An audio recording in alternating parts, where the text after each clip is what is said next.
Don't worry, I'll keep checking. Okay, 1, 2, check. 1, Check, 2. give me a check. 2, 2, 2. Oh, wait, the 3. music's already on. No! Uh-oh.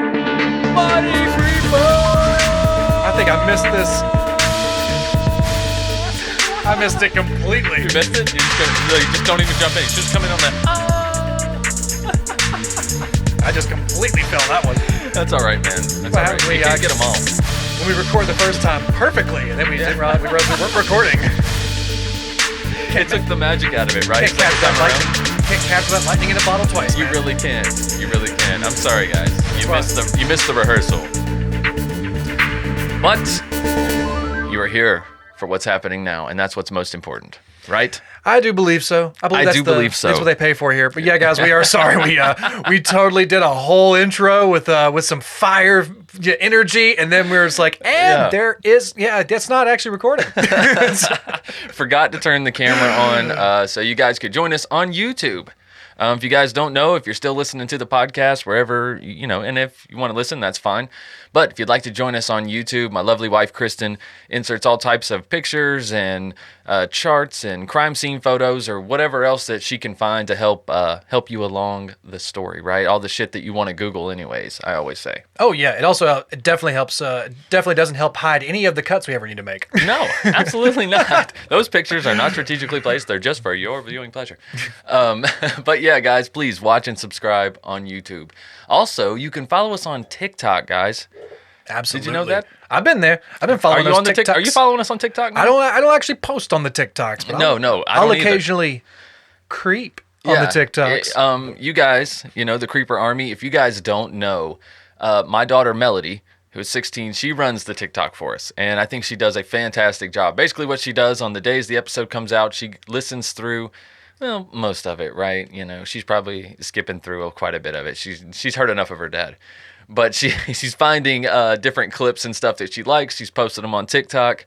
And sometimes she'll do little funny edits in there. She'll put like little Eric Cartman from South Park. And then she's made a little character for herself. If nothing else, go check out the pinned video on TikTok. And it'll explain it all. Yeah, that is _ True Crime Guys _ But you can search True Crime Guys and our profile comes up first. Yeah. So we'll find you. We'll find you original True Crime Guys. That's right. Whoever took that damn thing. We're coming for you. But also, guys, I want to remind you guys of the new custom sticker design that Melody did as well. She's becoming a real MVP here at TCG Productions. But this sticker design also on my cup here, product placement, Andy. Mm-hmm. So, well, normally I have my nice little special laptop that is all the stickers to brand for us, but we don't need your laptop. No, I'm just here for commentary. That's right. Thanks, Andy. But yes, guys, you can get your own sticker right here. The link below the description of this episode, or you can go to truecrimeguys.com and scroll down the main homepage there. You'll see a picture of it with a link to buy. Also, speaking of you guys here on Patreon, we did it again, Andy. You know what we did? What's that? We did 2 cases in a row by the same person. Bam! That's how you know you were a good. That's how you know you're a good listener. That's how you know you're a. That's how you know you're a consistent participator, at least. You're a very valued listener. And we're like, damn, that's a good one. Damn. Yeah. Put it on the list. So Kendra on Patreon, you get your second thank you. Thank you very much. Second case in a row. I think Chelsea was the first one to do that, if I'm not mistaken. I believe so. Yeah. Chelsea. We did 2 of her suggestions back to back. I think they were Aussie cases, weren't they, Mike? I do believe you might be right. I think they were Aussie cases. But either way, we said we would never do it again, and we lied. So we're doing it again. So this week, if you didn't read the title for some reason, we are covering the kidnapping of ADOLPH COORS III. Why don't you crack it open a cold one there? That's right. From the Coors Brewing Company. Andy, are you familiar with beer?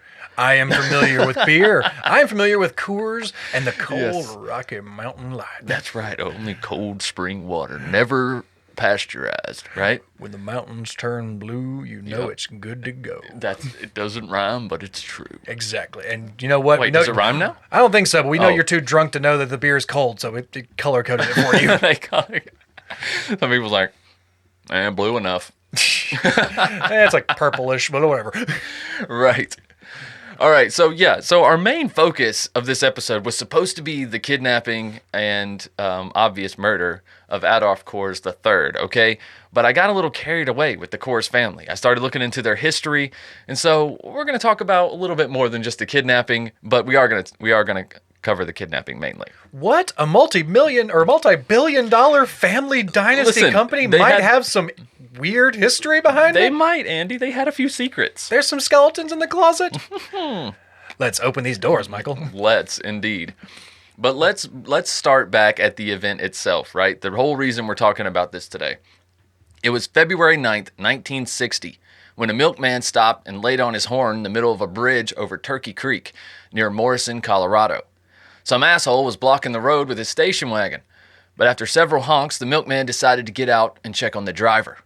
But wait, there was no driver. Ghost car. No, possibly. Yes. The station wagon was empty, with the engine running, and the radio was playing "Who Are You" by The Who. That's a good product placement right there, right? too.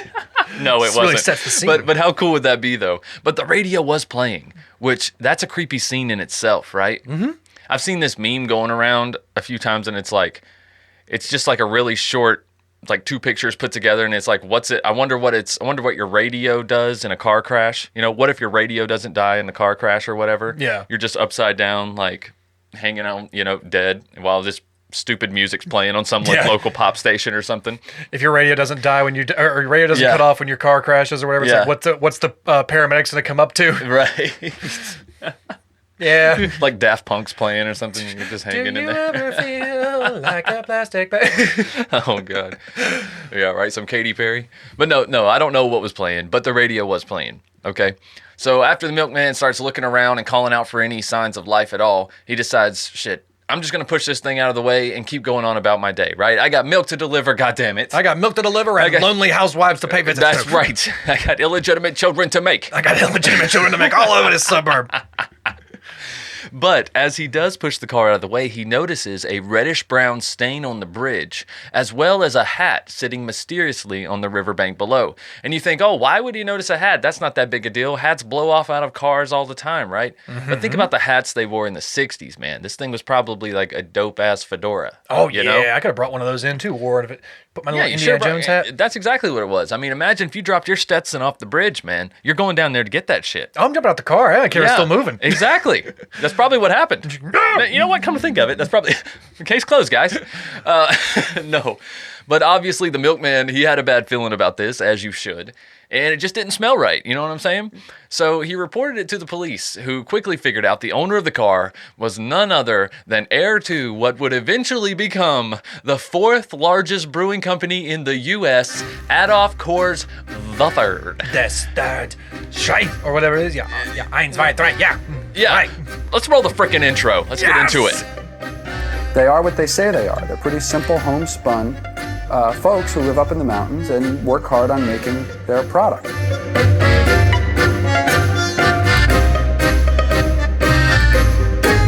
Coors was a $350 million corporation with no lawyers, no marketing department, no advertising department, and no accountants. The old man would do the financial planning for the next year on the back of an envelope.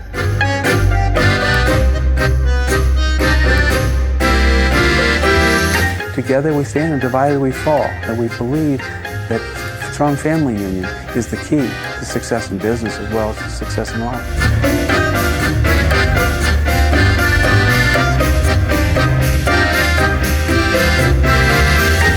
I won't buy it, I won't drink it, I won't touch it. There are plenty of good beers around. Drink without drinking Coors.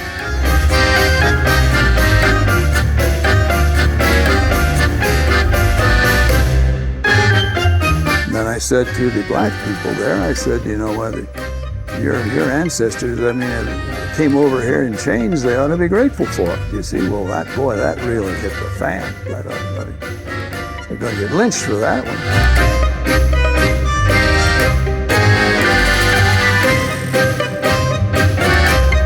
It's fun to paint them as these wild-eyed fascists, when in reality they're a lot more moderate than we think.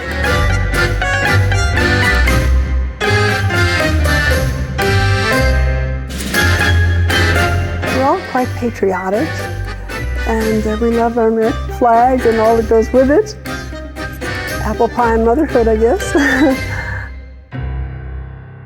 All right, so let's start at the beginning of the Coors patriarchy. Let's crack it open. Okay, because it is one hell of a patriarchy. Oh, yeah, absolutely. As you might imagine, a very strict, conservative German family might operate as such. When your current CEO is ADOLPH COORS III. I don't know. ADOLPH. And before you ask, I know for sure of ADOLPH COORS IV. So I don't know how far that name has continued to go. I mean, they kept it going at this point. I saw ADOLPH COORS IV interviewed in a documentary about this family. So, yeah, exactly. He exists, okay? There may be So we're more. going to start way at the beginning with the original ADOLPH COORS, the OG, okay? Mm-hmm. No suffix to the name.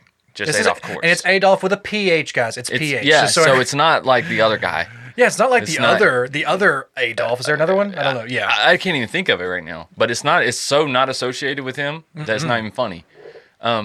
But in 1868, and here's the old line from every self-made man: with only 17 cents in my pocket and at 21 years old, which was middle age back then. I mean, pretty what much. the fuck took him so long, right? Old-ass man. Seriously. But ADOLPH COORS fled a turbulent Germany for the great land of opportunity, America. That's right. Go. Living a dream, baby. Uh-huh. And apparently upon arriving in New York, they immediately wanted to send his ass back. But he's quoted as saying, Give me 1 year back and I will get a job, I will make some money, and if you don't send me back. And if I don't, send me back. Oh, there you go. This is the OG Sorry, Adolf. I didn't understand. That's right. Your German accent legitimately took me by surprise. So... They square. So they were like, all right, whatever, sounds good. At least you're white, or whatever they said back then. You said that very aggressively. So you just come on past. Actually. Yeah, okay. But old Adolf wasted no time getting to work, taking about every job that he could find. And eventually he became connected with some real pioneers who got word of the plentiful resources out in Colorado. So he joined them and made the move in 1872.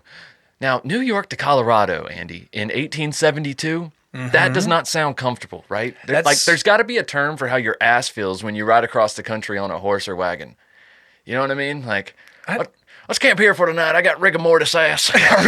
Rigor mortis. I got rigor mortis ass. I got rigor mortis, baby. I got rigor. Oh, it's all stiff. Yeah. So I feel like this. Yeah, it's just some German Oregon Trail going across here. Yeah, exactly. I mean, what a damn trip, though. Seriously, with horse and buggy. Oh, yeah. I'm sure this old world German man was super just pleasant the whole time along the way. Yeah. Super pleasant from New York to Colorado. He was telling jokes, German ones, of course. Knock, knock. Who's that? We ask the questions. It's an old Robin Williams line. Shut the fuck up. It's my wagon. But, so he eventually got to Colorado, and he settled down in a town called Golden. In just one freaking year, with his savings of $2,000 and an undisclosed investment amount from a partner, said to be over $2,000, he opened a brewery in 1873. He turned that 17 cents into quite a bit on a long-ass trip from New York. How did you acquire this much money from New York to Colorado? What's your excuse, Andy? What's your excuse? I don't have the fire that this man did, apparently. You've never had 17 cents in your pocket. You never had that kind of motivation. Never turned it into $2,000 either. That's 17 cents to $2,000 in 1878 too. It's like that's a lot of money. Seriously. So he opened a brewery. Okay, this is 1873, and of course we all know the beautiful light beer he produced was made with cold spring water that ran from the Rockies. But a lesser known is the original name of the beer, which was, of course, Hitler Light. Andy, did you know that? No, I did not know that. Hitler Light? Hitler Light. I think we've seen a couple of those guys now. It's weird, right? Even 70 years before Hitler's rise to power. Okay. Yeah, but people didn't like it then either for some reason. Like, something doesn't taste right about this. Like, something's not right about this name. Something is just, it's not sitting well. Yeah, it didn't sit right with people, so they changed it to Coors Goldenbach. There we go. Yeah, that sounded a little bit better. Obviously, guys, that was all bullshit, okay? It was called Coors Golden Bock. Somebody don't give me a bad review. They don't even know shit, man. They were talking about Hitler. It was just 70 years before his... Yeah. But regardless of the fake setback that I just made up, the beer grew in popularity, and the business was thriving. So much so that in 1880, Adolph bought out his partner and became sole proprietor of Coors Brewing at age 33. I mean, it took him long enough. That's fucking retirement age. At this point, yes. That is like, old man. You're about to die probably, How are you still going 33? At this point? God. The amount of gray hairs you know Jesus died at 33. That's a true story. It's a true story. At this point, it is. You know, just a little beer nerd thing. He also actually bought the recipe for a Pilsner and then just called it a Golden Bock. So, you know what? It's just a little beer nerd trivia in there. Yeah. I feel better about knowing it now. Yeah. Good. Yeah. I don't know the difference between the two. So that's a problem. It's all about taste. Of course. But around that same time, Adolph met Louisa Weber, who happened to be the daughter of a successful businessman. And they fell madly in love with each other. Yes! And were quickly married. Andy, can you believe it? I love your daughter's... it's just something financial about her... security. It's something about her... it's her dowry. It's her dowry, okay? I like her dowry. Yep. And Adolph had done it, okay? He came to America. He became a successful entrepreneur. He married the girl with the rich father of his dreams. Exactly. And he was happy, right? He was happy. That is the American dream. That's right. Marry a rich girl out in Colorado. Right. Well, at least he played the part for a while, okay? He and Louisa, they bought a home out in the mountains and raised their children on old-fashioned German values, you know? Man, that just sounds like a barrel of fun, doesn't it, Andy? That sounds so much fun. Yeah, like a Dwight Schrute childhood. Very much so. Very much so. We do not have the laughter. We have the chantings. No. Yeah, old Adolph, the OG Adolph was like... no fun. No, don't have fun in my presence. It is disrespectful. You know? We're not meant to have fun. We're meant to work. We're meant to earn some money. Yeah, one of his grandchildren was quoted as saying, like, he didn't even, like, bounce you on his lap or nothing like that. Like, all of that was considered just child's play, just ridiculous things. Yeah, it's like a waste of time. He met all of his grandchildren the first time, but like just a firm handshake. Yeah. Very nice to meet you. Just start screaming because squeezing it. He's a baby, father. It's a very weak handshake. You need to work on your grip. You'll never be taken seriously with a handshake like this. Right. Very, very rude. Yeah, well, he didn't want to spoil them, man. He thought playing with children spoiled children. I don't want these soft babies to be any more soft. Look at how soft they are. Look, pop, pop. It's so soft. So soft, skull not even all the way together. You were Russian there. Sorry. Skull all together. It's like Gru from fucking Despicable Me over here. But on the whole, things were looking pretty good for the Coors family, okay? That was until Prohibition hit. As you can imagine, that might, a beer company might suffer from Prohibition. Yeah. But many historians believe that Adolph foresaw this little setback and pivoted accordingly, okay? Well, at least enough to stay afloat. I wouldn't say, enough to maintain their lifestyle even. No, they took a serious hit here. Yeah, a lot of breweries and wineries and distilleries during the Prohibition times, they all either had to scramble to figure out something else to produce or just go under. Right. And since he was set up for beverage already, he did go into the malted milk business. But I don't think there's just a huge market for malted milk. I mean, I don't think so. How much malted milk you got at home, Andy? I probably got a good... I don't have any. I don't have any. Yeah, I don't have any either. I don't even know where it is in the grocery store. But yeah, malted milk, and also began producing his own line of porcelain products in 1912. Nice vases and bowls and statues of certain small authoritarian figures. Small mustached come over, something like that. Again, 30 years ahead of time. But yeah, still too early. Oh, he's a visionary, man. He sees the future, apparently. That's right. Well, whatever they made, it made them the U.S.'s top supplier of porcelain by the time of World War I. So how about that, Andy? Made a lot of toilets, apparently. Yeah, but I guess people still didn't need much porcelain during the war because they still struggled financially. Now, I don't really know what struggling is for the Coors family. You know what I mean? All families have a different idea of what struggling is. And I think the Coors family was like, we can't afford to upgrade our Bentley this year type of struggling. Yes, we have to get to last year's model of Rolls Royce. Right, exactly. But at the same time, this is Prohibition, which then leads into, like, you have the Great Depression, like you have the war, you have all this stuff that's about to take place. Not to mention all the anti-German sentiment that come along with it. Yeah, so he is in like a pretty tumultuous time in American history to have this massive company. But yeah, he is one of the biggest alcohol barons of the American West. Oh, no doubt.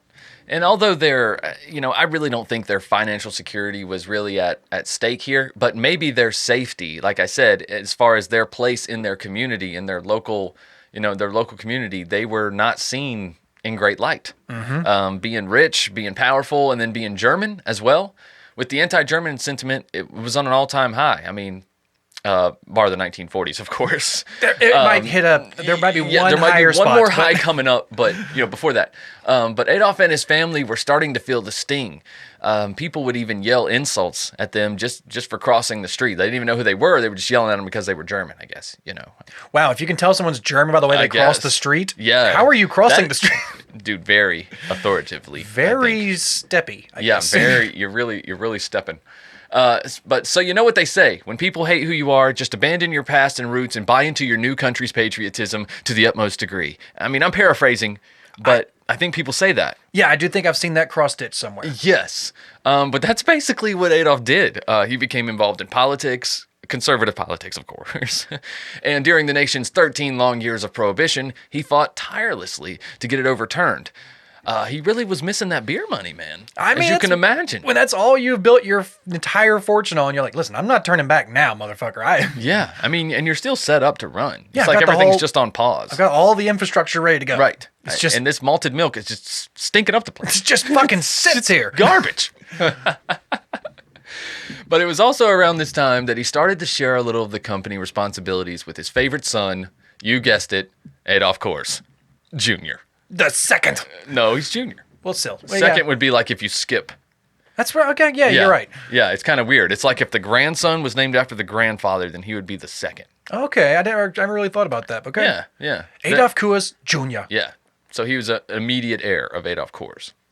Now, throughout the 1920s, Adolph Jr. kept the ball rolling and really kept his father's traditions alive. Basically a carbon copy of his dad, really, in management style and home life. Here's an interesting part in one of the documentaries, which I linked below, where they talk about Junior's strict regime. He got haircuts on Sundays, no idle chit-chat at the table, and their mother kept a bad book, which held every bad thing the children did throughout the week. And when their father had time, he would go over the book and deal out the punishments as he saw fit. That is the most, dark, stereotypical German, upbringing you could ever imagine. Yeah. Just no chit-chat, no instructions. I keep records of all of your mistakes. Yeah. Father will be home to deal out the judgment when he gets here. And this guy was an American. I don't even nurse you. I give you malted milk from the start when we had to make malted milk. Right. What else are we going to do without this malted milk? You will drink it. We use the same bowl for your hair and your brother's hair and your hair and my hair. Pretty much, dude. Pretty much. But it wasn't all bad, okay? I mean, I think the kids, some people would be like, boo freaking who, with your silver spoon in your mouth, right? Yeah, exactly. But it wasn't all bad. They also suffered from exotic vacations and grew up on a literal estate in the Colorado mountains where they ran free, made cowboy movies, all kinds of shit. They had streams on their property, lakes, how many kids had shit to make movies with in the 20s, Andy? Exactly. That's how big their property was too. That they would actually rent out their property to movie studios. Be like, come shoot here. Yeah, dude, hang out. The whatever. Kids were making freaking movies. Yeah, this is a massive. They had so much money. Their kids were running around with at that time probably state of the art camcorders or whatever the hell they called them at the time. You know what I'm saying? I'm guessing they probably weren't moving too much. They were like reel to reel. Yeah. No, the videos are actually pretty good. Really? If you check out the documentary, there's some clips of them. I mean, obviously they're the old-timey videos where they're kind of moving fast.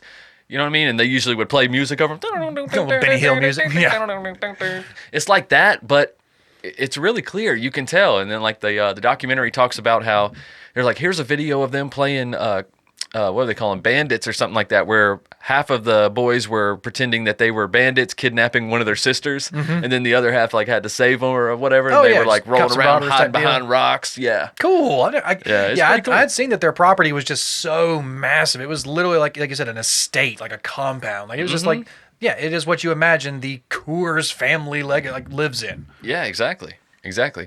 I mean, in a way, these kids kind of lived in a fairy tale, when Daddy wasn't there, which he was busy quite a bit. But they would get their first dose of reality in 1929. This is interesting, okay? When ADOLPH COORS, the OG patriarch, and his wife, Louisa, were on vacation in a high-rise hotel in Virginia Beach. He was battling a very bad flu at the time. But on June 5th, 1929, ADOLPH COORS was found dead at 82 years old. The paper read that he, quote, died of sudden heart disease this morning as he was dressing for the day, end quote. But why was he on the ground outside of the hotel? The theories range from heart attack or accident to suicide, and it's my opinion that the family seems to be leaning more towards the latter. But the official family story is Grandpa got confused and walked out a window. But, okay. But he was not confused. He wasn't suffering from any type of dementia at the time. He was under a lot of stress. I mean, that was according to him, but I think it was more the stress of like, what am I going to do with my life now? I'm retiring. What's the point? I think he felt worthless. One quote from his grandson, Bill COORS, stated that the stress of the failing ceramic and malted milk business, combined with, because this is still during Prohibition, combined with his wife and daughters driving him nuts, may have pushed him over the edge. That's what his grandson speculates. So you can take that for what it was. So are we also agreeing that's like the paper says he died of sudden like heart disease, but the family says Grandpa got confused and fell out a window? Yes. So it's like, okay, well, how do you acknowledge this? It's like either he had a heart attack and fell out the window. Yeah. Or he just fell out the window. The paper is alluding to the fact that, he had a heart condition. They're not saying where he fell or where he was standing. They don't want to talk about that. Of course not. No. That's not good for the hotel. It's not good for the hotel or the Coors family. Exactly. But whatever happened, it left ADOLPH Jr. in charge, starting in 1933. And shortly after, there was a kidnapping plot discovered, and Junior was the target. Dun, dun, dun. This is fishy too, man. Exactly. He even volunteered to let himself be kidnapped to help catch the criminals. It's like, how do you get word of this type of thing? It's, you know what I mean? It's like, I don't know. Unless you're talking about like a Pablo Escobar type cartel thing, or like some kind of like organized crime unit that you're monitoring. How do they have a snitch on the inside of just some guys who were just going to do a kidnapping plot? Or maybe it was a bigger organization and they did have a snitch in there. That's the only thing I could think of too. It's like in this time period, like what organizations were trying to do this? Was this like corporate espionage? Was this some kind of like vendetta? Idea. It's like, how do you guys know this pre-recorded chatter? It's like you're not listening to terrorist cells or something at this point. I know. I don't get how they found out about it, but they did, and like I said, ADOLPH was totally on board, Junior, to be kidnapped, to help the police find these guys, but that actually wouldn't be necessary for a very strange turn of events, because on their way to kidnap Junior, this merry bunch of bandits got a flat tire, and were luckily helped by a police officer, Andy. You know what? That's such a great story to hear. Just a good old officer of the peace. Yeah, officer of the peace, just serving his community. Right. And helping him with this flat tire. Exactly. And guess what? They were having bigger problems than that. They were. Because this officer was fully aware that this kidnapping plot was supposed to go down this day. And they were looking for basically a car that matched this description. And, all of the kidnapping paraphernalia is what they called in the documentary. I guess they had ropes, handcuffs, weapons, things of the like in the car. It was, it was pretty damning evidence. So it's like when they busted Ted Bundy with his kill kit or whatever, or his burglar kit. It's like, why do you have you have a checklist? Right? What the fuck, dude? Jesus. Yeah. So they arrested these guys on the spot. Now, during the Depression, Junior did his best to quietly run the company while also grooming his sons for takeover. One in particular, and guess who it is? I'm guessing maybe a third ADOLPH? You are correct, sir. He's the star of today's show, ADOLPH the Third. Junior's 2 younger boys went to Ivy League schools and got degrees that would later help them in the business, but Adolph III was more of a hands-on kind of guy, apparently, like his father and his grandfather. Very true, but I feel like it's like, well, you're the first son, you stay here. Yeah. You're going to run this. You don't need school, you need this. Right? It's like, but if you already have that kind of launching pad, you really don't need school. Those other guys were just trying to make a point. Yeah, they were going to be other officers in the company. That was people who were actually going to work in the company. Exactly. Yeah. Exactly. But it wasn't long until tragedy struck the Coors family again. The whole reason we decided to cover the Coors family in the first place, the kidnapping and murder of Adolph III. Mm-hmm. All right, so now we're back to the beginning before the intro. The young heir to the Coors Brewing Company fortune had left his house, which was not far from the bridge, earlier that morning and had not been seen since. Searchers quickly spread out over the area looking for the missing 45-year-old father. He had 4 kids at the time. In addition to the hat that we mentioned at the beginning, that Stetson or whatever it was, and a pair of his glasses, a few other objects were found belonging to Coors below the bridge, but no other trace was found. He had seemingly disappeared. Okay, and remember the car was running up at the top too. It's like you had to think, did he walk down here maybe and stumble? Maybe he saw something. Yeah, maybe he he just saw got out of the car to go get some. It's like you don't think kidnapping right away. No. With no evidence of a struggle there. Yeah, there's no evidence of the car wasn't even shut off. Like you said, it was like it literally looked like he had stopped the car and either ran away or fallen off the bridge or something. There was no other tire tracks. There was nothing. It was just ghost. Listen, y'all, I understand. Summer is crazy enough without having the extra burden of having to decide what's for dinner every single night, right? It's exhausting. But I got just the solution for you, and it's HelloFresh. You can take a bite out of summer with HelloFresh. From chef-crafted seasonal recipes to their new Fresh and Fit summer menu, HelloFresh brings flavor right to your door. But did you know that HelloFresh offers more than just delicious dinners? It's now easier than ever to skip that extra grocery store run by adding snacks, sides, and more to your weekly order. Simply shop HelloFresh Market and take your pick from a curated selection of over 100 items. I love seeing that HelloFresh box on my front porch because then I know dinner is taken care of. Like last night, me and the family enjoyed sweet chili pork and cabbage stir fry. It was delicious, something a little outside the box for us, something that we wouldn't have typically made or maybe thought of. HelloFresh gives you everything, all the ingredients. It took about 20 minutes to make it total, and we're sitting at the table, eating, enjoying time together. Honestly, there's no better time to give HelloFresh a try. Go to HelloFresh.com/Creeper50 and use code word Creeper50 for 50% off plus free shipping. Now you may be thinking, Michael, haven't you guys advertised for Every Plate, another meal plan service in the past? Yes, we have, but HelloFresh actually owns Every Plate now. They have teamed up, and that is why there's so many new and exciting options available with HelloFresh. Again, that's HelloFresh.com/Creeper50. Use code Creeper50 for 50% off plus free shipping. Links to the website and the code word are below the description of this episode. Let's get back to the show.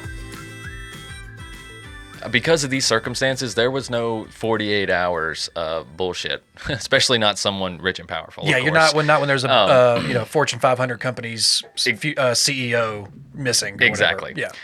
Exactly. And just 24 hours later, the FBI was involved even. FBI's Denver division became involved, and being only one day after the Coors disappearance, the federal kidnapping statute could be invoked, which would allow full access to FBI resources for anything even the local police needed. I think even the RCMP got involved in this as well. So anything they needed, the FBI was there for them. Yeah, like J. Edgar Hoover himself was like, this is the number one thing I'm focused on right now. This and the panties I am wearing. Yes.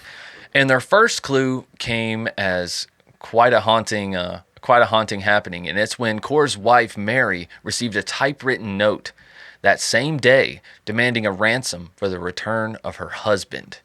And I will let Andy read that note for you now. Mrs. Coors, your husband has been kidnapped. His car is by Turkey Creek. Call the police or FBI. He dies. Corporate. He lives. Ransom, $200,000 in tens. $300,000 in 20s. There will be no negotiating. Bills, non-consecutive, unrecorded, unmarked. Warning, we will all know if you call the police or record the serial numbers. Directions, place money and this letter and envelope in one suitcase or bag. Have 2 men with car ready to make the delivery. When all is set, advertise a tractor for sale in the Denver Post, section 69. Nice. So specific. Nice. Sign at King Ranch, Fort Lupton. Wait at NA 94455 for instruction. After ad reappears. Delivery immediately after receiving call. Any delay will be regarded as a stall to set up a stakeout. Understand this. ADOLPH's life is in your hands. We have no desire to commit murder. All we want is that money. If you will follow the instructions, he will be released and unharmed within 48 hours after the money is received. Very good, sir. Very good. One take. Very nice. Very nice. So yes, see? Very scary letter. Especially written. It's all very formal too. It's like typed out like a document. It's not like a normal ransom note that you would see. No. It's all kind of like jumbled. It's like properly tabbed and spaced and punctuated. Like this person is educated or has like clerical experience or something. It looks like it's like an actual like formal document. Like someone is like, I filled out the form. Like yeah. Like I filled out the ransom form here. Like now take it. Right. Right. When do I get my copy? Like when? Like okay. Like do fingerprint I need to, free? Right? Do I need to bring like the original or do I have a photocopy? Like here, I filled out the form. It's just such a formal, just documented ransom note. It's so strange. Yeah. Yeah. And so Mary naturally reached out to law enforcement about this, and they told her to cooperate. And so she did. She contacted the kidnapper, but never heard anything back. The FBI laboratory began analyzing the available evidence, especially the ransom note, which had a very distinct typeface and was written on paper with an uncommon watermark. Mm-hmm. And meanwhile, local police pursued leads closer to the scene of the crime. They soon focused in on a canary yellow Mercury that had been seen in the area on several occasions and tried to track down its driver, who they found out to be a man who called himself Walter Osborne. It just sounds like an alias. That is a badass name, though. It is. It sounds like it just, but it sounds so. It's like that's too cool of a name. Yeah, it's not your name. It's not your name. It's not your name. It's too cool. It's not your name. Sorry. Well, like one thing me and Michael were talking about beforehand. We were talking about like that strange type case, how they figured out this was actually some pretty cool like CSI type work for back in the 60s to be able to like look at this ransom note, notice the way that the letters were typed on the page. There was like a millimeter difference on the S going down the line, and this like format. Right. It's like it was almost like every typewriter had its own little signature to be able to like, okay, which they did, right? Yeah, it's like this typewriter with this font, with this spacing, with this line, differential or whatever, could be traced back to this market and this like manufacturer. Yep. So they were able to track like by looking at the typewritten note, how like where this came from, what brand of typewriter was used, what model like years, and where this was sold in this area. So they actually were able to do like a deep dive CSI in 1960. Like it's pretty intense. Well, the fire was under their asses. Let's not be. Yeah, let's like I said. Let's not act like they just decided to really kick your asses into gear. No, you had a fishnet-ridden J. Edgar Hoover up your ass right there, just really riding you. Yes, exactly. So the search for this Walter Osborne character, right?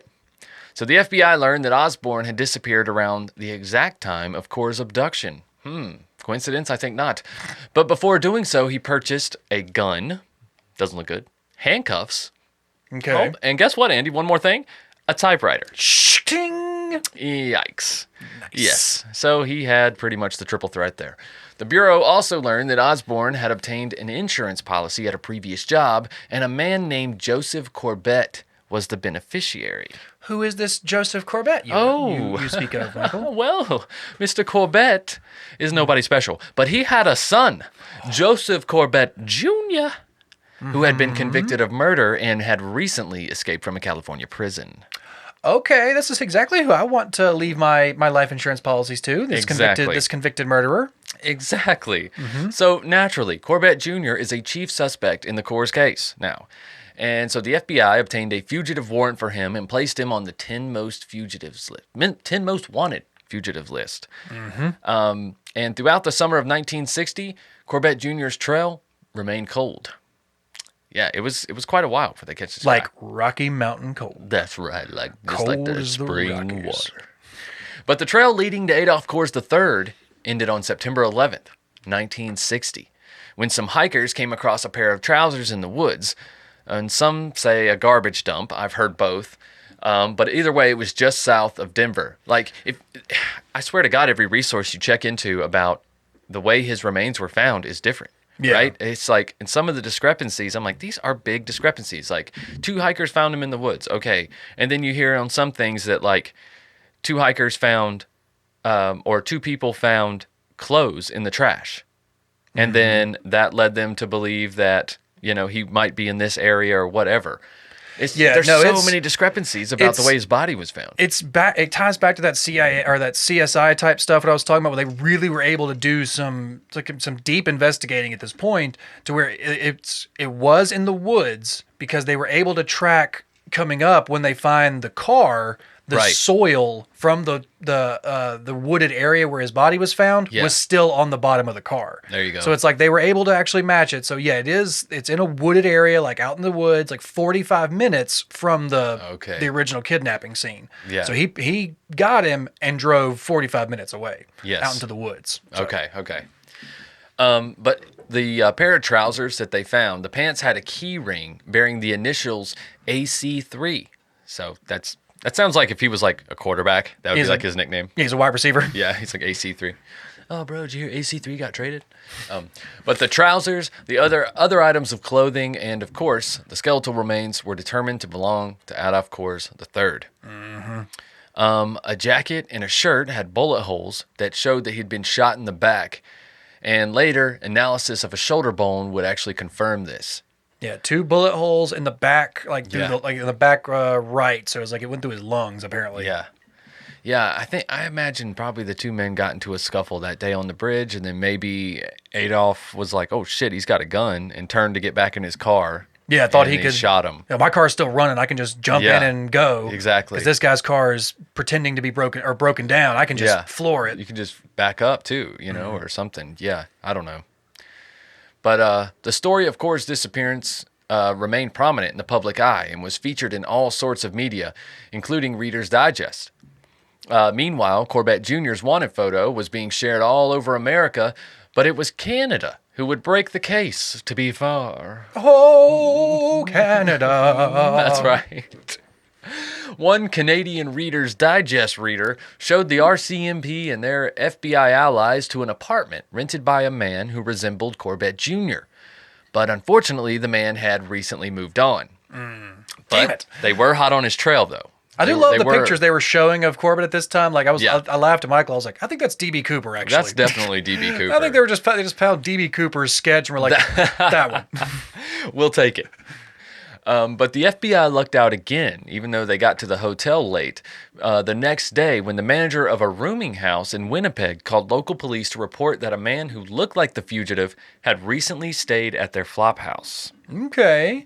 Seems like there's a little kind of always like the Richard Ramirez, where all the townspeople are like, I see him. I see him. Oh, there he is. Yep. And they're tracking all these Canadian people are just like, there he is. Hey, I see him. There he is. Did you see him? Hey, over here. Oh, I think I saw him. Hey, I'll give you a call. That's right.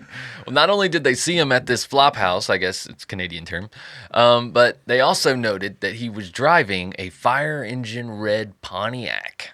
So pretty noticeable. Probably had a golden bird on the hood. Yeah, get that fire damn bird. Trans Am. God, his hair blow in the wind. Yeah. But that new information went out across Canada, and on October 29, 1960, a Vancouver police officer reported a similar vehicle parked outside a local motor inn. Check out that badass Firebird right there. He was fucking... Oh, wait. Wait, are we looking for one of those? Pull that guy. Oh, shit. Sorry, we were... But soon, police, with the assistance of the FBI's Toronto office, were knocking on the door of the hotel room. The man who answered said, quote, "I give up. I'm the man you want." So Corbett, apparently they opened the door and they said his name. He was just like, Yeah. Yep, that's me. Like, damn it. Like, really thought this was going to go further, but Yeah. shit. Yeah, all right. That's me. Like, damn it. That's right. I mean, he escaped from prison. How long did he really think he was going to be out, though, you know? I mean, it seemed like he had a contingency plan for his prison time. You escaped from prison, and then you immediately killed somebody. You immediately thought that the golden plan is I'm going to kidnap the CEO of Coors. Yeah, bad idea, man. Yeah. Maybe he had a bunch of money waiting on him somewhere, you know? He thought he did. He thought he did. Thought he was definitely going to have a lot of money waiting for him. Yeah. But either way, his ass was dragged back to Colorado, where he was tried by the state for Coors' murder. Because Coors' remains were found within the state, he wasn't tried on federal kidnapping charges. Okay. Now, during the trial, the FBI offered 23 agents, 5 lab examiners, and a fingerprint expert to help put forward an ironclad case. And of course, there was the ransom note, believed to have been typed on Corbett Jr.'s typewriter, and damning evidence taken from his canary yellow Mercury, which was seen at the scene, or witnessed at the scene, which was recovered by law enforcement in New Jersey shortly after Coors' disappearance. So yeah, that's another thing you have to remember. It's like the car he used also disappears like alongside of him. And he tried to destroy this canary yellow car. Yeah, and then that car is found in New Jersey on fire. Like, so it's like, that's why they're like, we have got to get the FBI involved. Like, that car we saw is now in a Jersey dump somewhere. Yeah. This guy's clearly been transported across the state, so. Yep. So he had connections, dude. He absolutely did.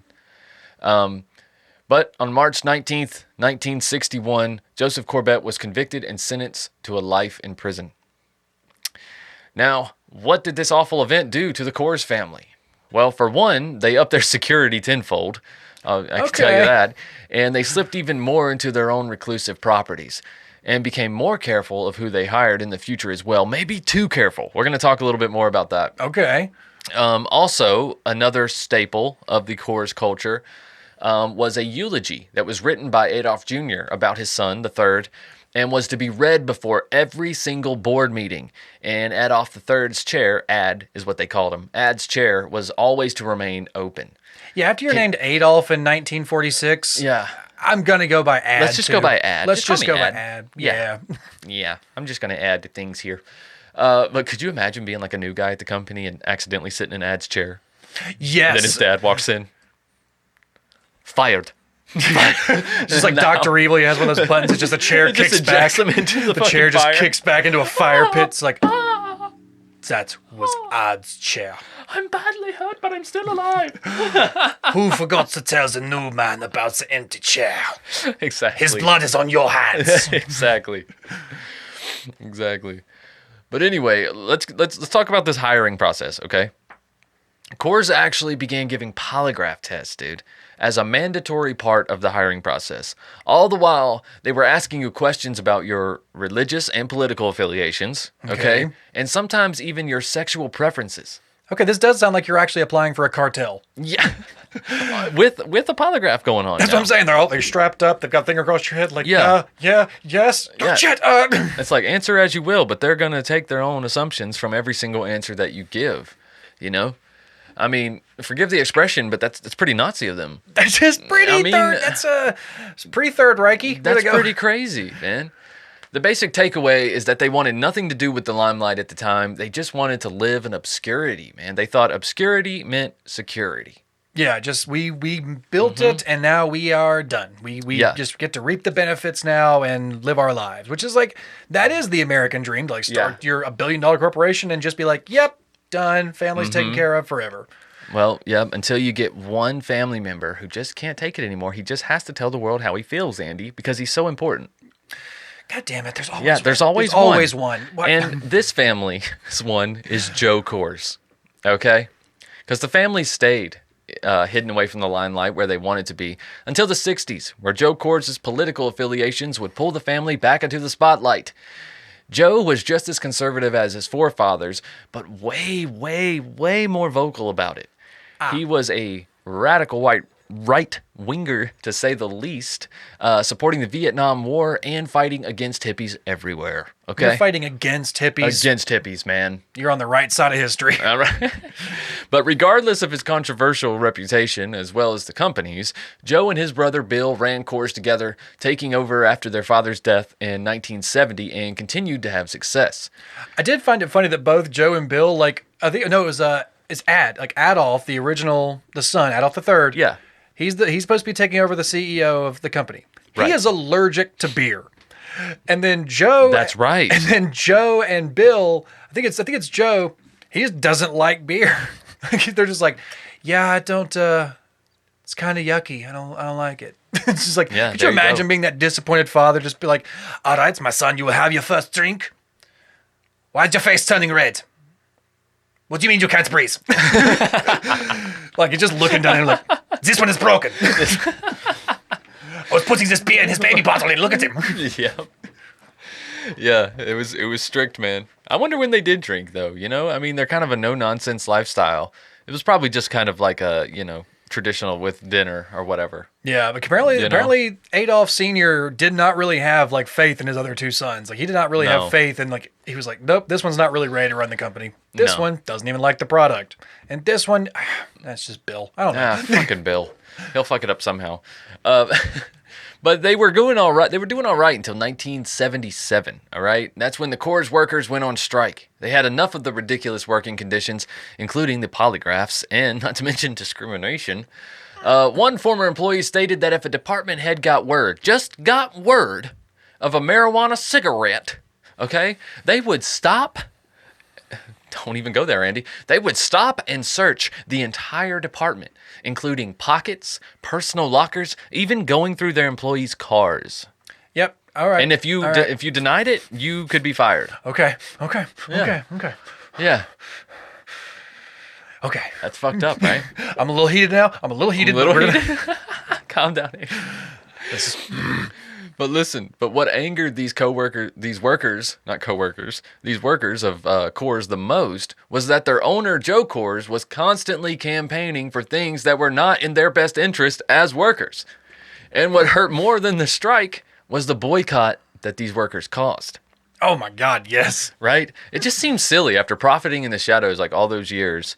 The family would allow someone like Joe to just bust in there. I guess because he was one of the oldest then, there was no one to tell him what to do. Yeah, and Joe, Adolph Sr. is dead now. He passed away in 1970. Yeah, Junior. Yeah, Adolph Jr., yeah. Junior's passed. The third is gone. Now it's you, right? So I guess he thought, well, I'm the oldest now. I'm the patriarch, so I'm going to do what the hell I want to do. And Daddy's not here to yell at me anymore. That's right, and he nearly killed the company. But... yeah, I just don't understand how they let him go public with that shit. Joe really believed, though, I believe that Joe really believed what he was fighting for was worth it. It was worth it all. And he truly thought that he was going to make a change, I think. He just couldn't see how his workers might disagree, you know? How could you not agree with me? How could you not agree? Look, all of my butlers agree. Don't look at them. Agree with me. Agree with me. Agree. Agree with me or you're fired. Exactly. But yeah, despite Joe's divisive political campaign, the boycott only grew in popularity. Can you believe that, Andy? Never can. With about every somewhat liberal organization and minority group stepping up to say, fuck Coors. You know, just give them that big old fuck Coors. And they fucked Coors for 10 years, actually. Yeah, you kind of did. And they fell from America's number 4 brewer all the way down to number 6. And the effects are still being felt to this day. So tragic. Do they even exist? The amount of pure Arabian horses on this family's farm now is dwindled down to 60. But listen, like, I don't know. I just don't believe all the propaganda, even back then, about this shit, about the Coors thing. Because at the same time where they're struggling so bad, Joe, Mr. Politician Joe, like, he was there during the whole President Reagan swing, right? Mm-hmm. And he was literally rubbing elbows with Ronald Reagan at the time. And that was his, like, you know, top moment in politics, I guess. Yeah, very influential, very lobbyistic. It was kind of a signal that they were going to recover, which obviously you still see Coors in every damn store you go to. So they're doing just fine. Yeah, so I was kind of enlightening Michael on some of the beer companies now and how they've kind of been, like some of them have monopolized or kind of not monopolized, but they've merged. So we have like Miller beer and Coors, they merged to make Miller. That's Miller Coors now. We have AB InBev, which Miller is Coors. Anheuser-Busch Brewing and stuff. So it's like those are the two big ones in America. But yeah, it's like Coors just partnered right up with Miller, and now they are one big conglomerate against or AB InBev. Right. So yeah, Coors ended up doing just fine, but it wasn't like they were going to go under. You still had the biggest brewery, and definitely in Colorado. Yeah, they're freaking fine, dude. They're fine. So what do you think happened? Do you think it's pretty cut and dry? Do you think Corbett was working with somebody? I feel like he was working with somebody. I feel like he probably had... Like you said, the car's getting across the country. What the hell? This is a bigger plot, right? Yeah, because the car... Because we couldn't really track him. But it's like if he already knew this plan, he'd kind of been thinking about it. And people did say, like, who worked with him, like, he was very odd. He didn't really have any friends. He didn't really talk a lot. He went right home. And so I'm like, I don't know if he was really...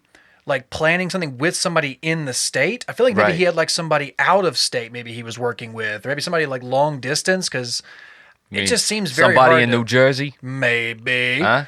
Yeah, it just somebody seems, with some different perspectives. Somebody in a waste management business. Yeah, somebody in waste. He was found in a dump, some say. I'm in sanitation. That's right. What if he... Oh, man. That kind of gives a little more credence to the being found in a dump thing. Yeah, and the car was burned with gasoline, so the interior was all dissolved. They couldn't get blood samples and things but they were able to find. They were still able to get enough off the car, though. They were able to get the soil samples off the car, especially. That was where they were really tied it back to him. They should have took it apart. They were able to go under the car and be like, okay, this is from here, but then they scraped that layer apart. And that's from here. Scrape. That's from the crime scene. So that's some amazing CSI work, no doubt. No, I think this was probably somebody who had maybe made a connection in prison or something like that. Because this guy, remember, he had escaped from prison. That's what I'm wondering. Like, what did Corbett benefit from this? Did he get paid? Because I guess he probably robbed ADOLPH COORS that day, the 3rd. Yeah, I'm assuming he probably got away with whatever he had on him. Yeah. But yeah, it feels like one of those things, like maybe he made a connection in prison and then he escaped prison and then was like, well, when this guy gets out, we already made this plan. We're going to follow through with it. I'm going to be his guy. Like, it just seems like one of those weird criminal things. It's like, especially when you've already escaped from prison after you've been a convicted murderer. Yeah. Like, it just seems like if you've already kind of made it, and you've gotten away and you have a new life and you're hidden, to risk it all just to kidnap a big CEO, it doesn't seem like a very solo plan. No, there was a payday in that. There was a payday in that for him, dude. That was going to start him a new life, probably as Walter Osborne, and it just didn't pan out. I guess, but at the same time, it's like, dude, you got away. You broke out of jail. You got to a new life. You were able to set it all up. And then you wanted to try and kidnap the CEO or the future CEO. Like I said, maybe he found out what the job was paying, and he was like, "Fuck it, I don't care if I'm in prison. I want that job." Yeah, maybe he was taking him somewhere else, but it definitely seems like it fucked up because he does. He tries to kidnap him on the bridge that morning, but it seems that ADOLPH COORS ran or tried to flee, because that's another thing we have to remember is that after Corbett was arrested and stuff, he did not talk.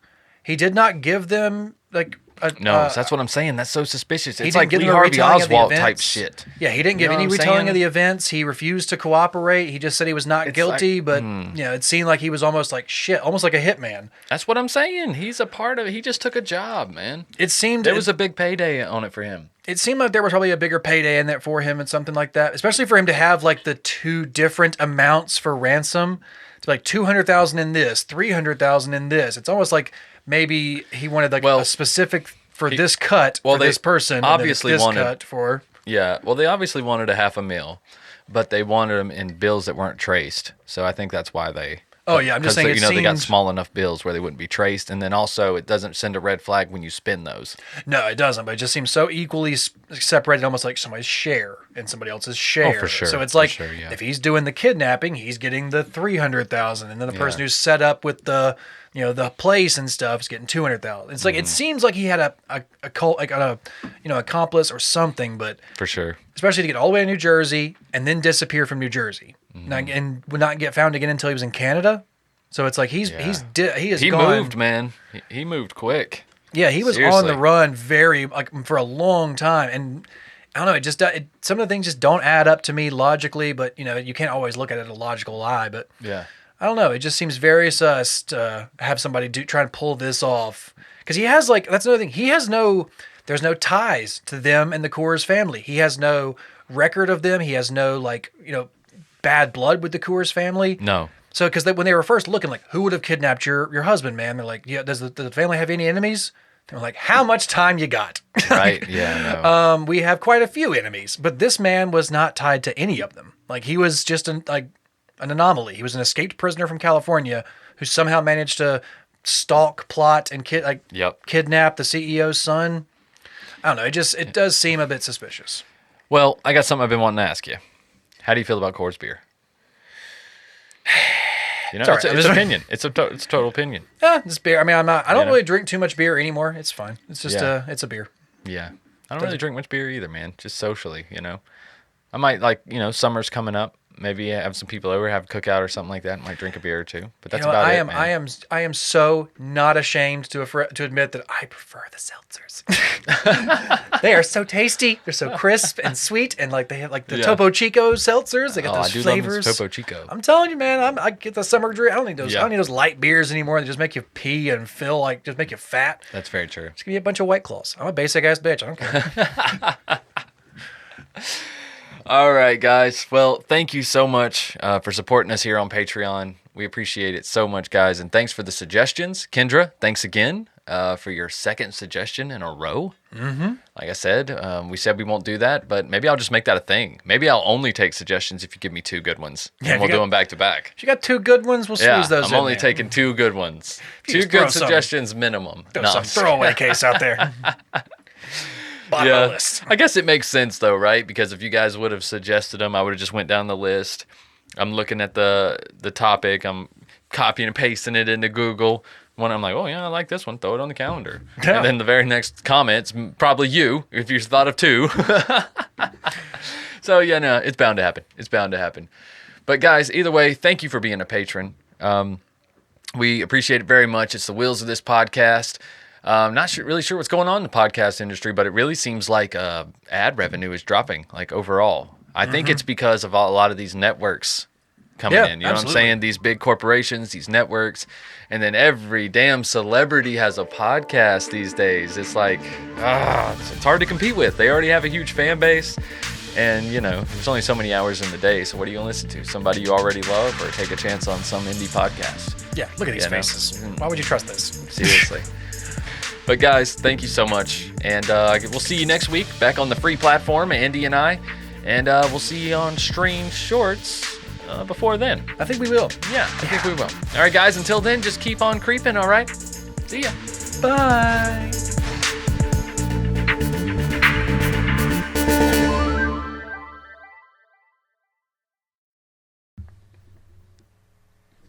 All right, tea break.